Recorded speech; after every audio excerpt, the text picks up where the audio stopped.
In this tutorial, we will learn how to play videos on loop using VLC. First thing we will need to do is install VLC. Go to the Android Play Store and search VLC. Then install the app. When you first open the VLC app, you'll need to give it permissions to access your file system.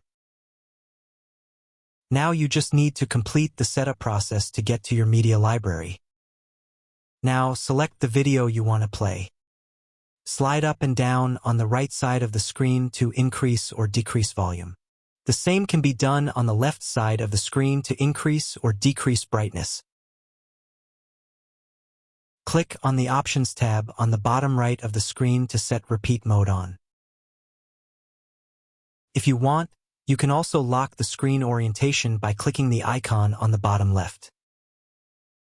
Now, when you reach the end of the video, you should see it loop back and play from the beginning again. And there you have it. Thank you for watching. If you found this tutorial helpful, please give it a thumbs up, subscribe to our channel, and hit the notification bell so you don't miss out on our future videos.